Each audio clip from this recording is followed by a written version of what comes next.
Jerusalem woke up before dawn today, the 3rd of July 2025, to sirens, camera flashes, and the crackle of urgent parliamentary votes.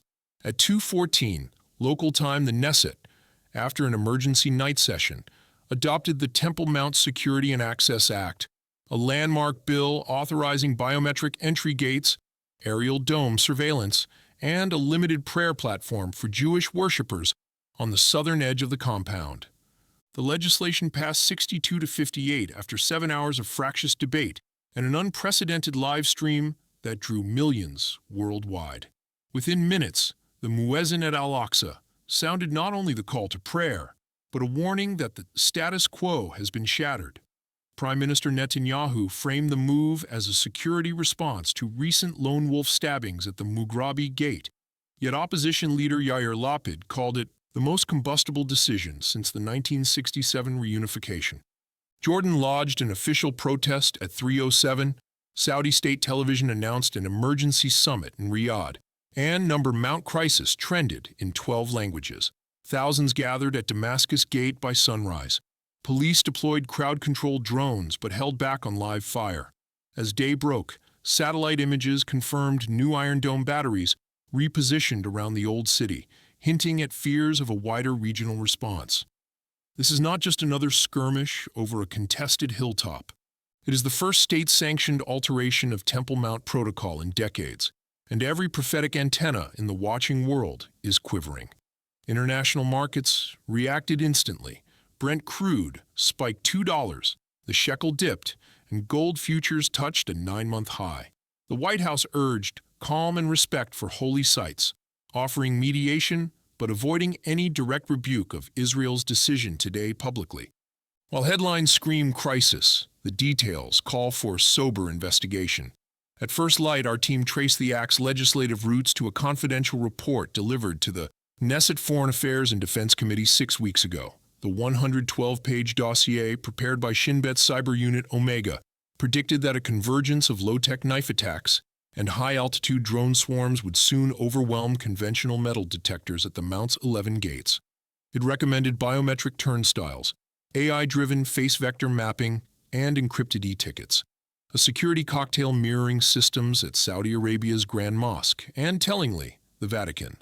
Leaked annexes reveal that 2 U.S. contractors and 1 Chinese AI startup bid on the project, highlighting the global scramble to digitize sacred spaces. We consulted Dr. Hannah Qasim, historian at Hebrew University, who notes that each physical change to Mount access produces a predictable escalation curve: political outrage, grassroots protest, then, if unaddressed, regional mobilization. Her data set of 10 disputes since 1929 shows an average 42-day slide from gate change to cross-border violence. If the pattern holds, mid-August becomes a critical watchpoint. Economic signals corroborate the risk calculus.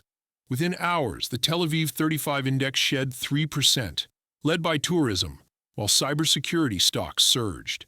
Barclays' regional model now prices a summer conflict at 28%, double last week's figure.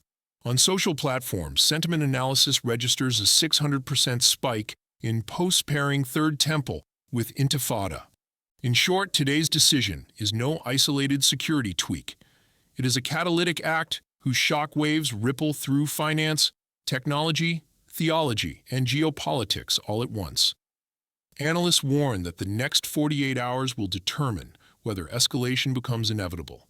Long before think tank white papers, the prophet Ezekiel mapped the Middle East in chapters 38 to 39, naming an aggressive northern coalition, Gog of Magog, Meshech, Tubal, Persia, Cush, and Put, poised to assault the mountains of Israel in the latter years.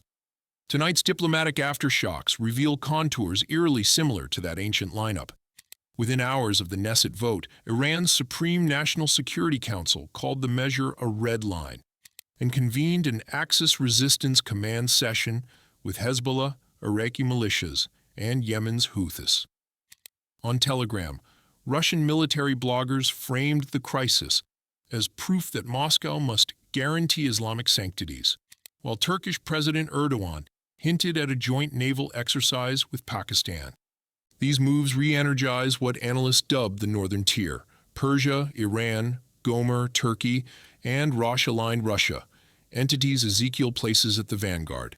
By contrast, Gulf states, Saudi Arabia, Bahrain, the UAE, urge de-escalation without threatening Israel. Scholar Dr. Luis Martinez notes that Sheba and Dedan, ancient names for Arabia, are foretold to question, not fight, the invasion. Riyadh's present silence thus fits Ezekiel's script. Have you come to take spoil? Crucially, the alignment is technological.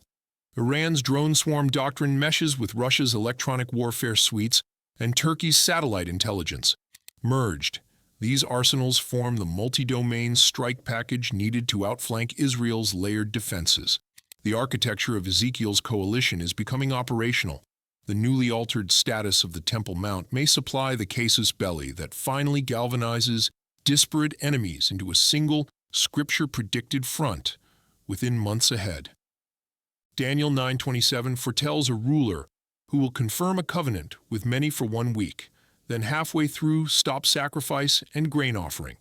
Expositors from Jerome to Sir Robert Anderson read the week as 7 years culminating in tribulation. The Temple Mount Act, couched as counterterrorism, effectively opens the door to structured Jewish prayer, an essential precursor to resumed sacrifices. Global reaction is reviving speculation that an international guarantor could soon broker a status quo plus deal. Limited Jewish offerings under Muslim administration, monitored by a European or Gulf consortium. Former EU Foreign Policy Chief Miguel Serrano floated such a model last month, proposing a multilateral Holy Sites Governance Council equipped with AI sensors and blockchain visitor passes. Daniel's vision also hinges on a ruler who later desecrates the sanctuary, the abomination of desolation echoed by Jesus in Matthew 24:15. Intelligence chatter profiles, would-be brokers with authoritarian leanings, tech-savvy monarchs, populist premiers, charismatic mediators whose digital footprints already display messianic branding. If one of them secures a Jerusalem compact, history suggests a pivot from guarantor to oppressor could unfold in months, not years, under today's accelerated news cycles. Another countdown marker is the cry of peace and safety preceding sudden destruction. 1 Thessalonians 5:3. Within 12 hours of the vote, at least 5 world leaders, including Canada's Prime Minister and the UN Secretary-General, used that exact phrase in televised appeals. Linguistic repetition on such scale is rare and may lay the narrative groundwork for deceptive calm. Add the lunar calendar, Tammuz, the month in which Jerusalem's walls were breached, in 586 BC. Prophetic timelines often rhyme rather than repeat, but the synchrony is striking. Believers worldwide should mark their calendars and pray. Every crisis births tech policy, and tech policy is where apocalyptic blueprints hide in plain sight. Clause 14 of the Temple Mount Act authorizes a pilot integration linking gate biometrics to Israel's forthcoming central bank digital currency, the e-shekel. Officials say the linkage merely streamlines tourist fees, yet the architecture mirrors the Bank for International Settlements tri-layer model. ID, wallet, settlement bound to a single QR code. Revelation 13 envisions a global system preventing anyone from buying or selling without a mark tied to the beast's name or number. The convergence of ID, location, and currency around a worship site is unprecedented. Vendor briefing slides obtained by investigative reporter Yael Cohen describe optional devotional upgrades, VR temple tours, AI priestly blessings, carbon offset donations, purchasable only through the e-shekel wallet.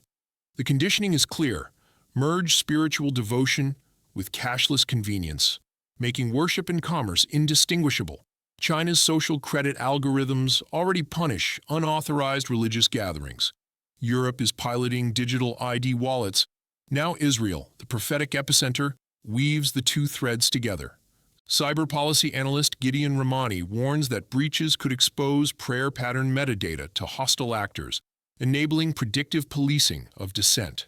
A further layer involves facial recognition analytics from a U.S. tech subsidiary once linked to Project Maven.